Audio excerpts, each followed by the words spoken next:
Bus സ്റ്റോപ്പുകളിലും പൊതു ഇടങ്ങളിലുമെല്ലാം സ്ത്രീകളെ കമൻ്റടിക്കുന്ന ഒരു പഴയ കഥാപാത്രത്തെ ഓർമ്മയുണ്ട്.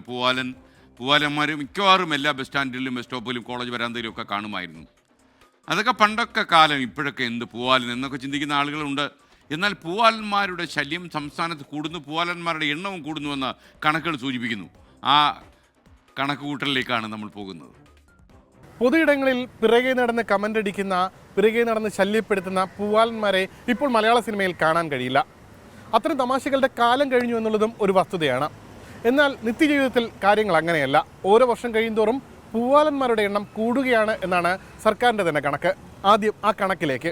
നിയമസഭയിൽ സമർപ്പിച്ച സാമ്പത്തിക അവലോകന റിപ്പോർട്ടിലാണ് സംസ്ഥാനത്ത് രജിസ്റ്റർ ചെയ്ത പൂവാലൻ കേസുകളെക്കുറിച്ചുള്ള പരാമർശം. ഓരോ വർഷം കഴിയുമ്പോഴും കേസുകൾ ഉയരുന്നതായാണ് കണക്ക്. 2016 328, 2017 421, 2018 461 കേസുകളായിരുന്നു പൂവാല ശല്യത്തിൽ രജിസ്റ്റർ ചെയ്തത്. 2019 20 കേസുകൾ ചെറുതായി കുറഞ്ഞു. 2019 435, 20 442 കേസുകൾ. 2021 മുതൽ വീണ്ടും ഉയർന്നു. 2021 504, 2022 572, 2023 679 പൂവാലൻ കേസുകളുണ്ടായി. 7 വർഷം കൊണ്ട് ഇരട്ടിയിലധികം പൂവാലന്മാരാണ് പിടിയിലായത്. 2024 സെപ്റ്റംബർ വരെ 501 കേസുകളും പൂവാലന്മാർക്കെതിരെ പോലീസ് സ്റ്റേഷനുകളിൽ രജിസ്റ്റർ ചെയ്തു. സിനിമകളിൽ കാണിക്കുന്നത് പോലെ തമാശയല്ല പൂവാലന്മാരുടെ ശല്യമെന്ന് അനുഭവസ്ഥർ. ഒറ്റയ്ക്കല്ലേ, അപ്പോൾ നമുക്ക് പെട്ടെന്ന് എങ്ങനെ റിയാക്ട് ചെയ്യണമെന്ന് അറിയാൻ പറ്റത്തില്ലല്ലോ.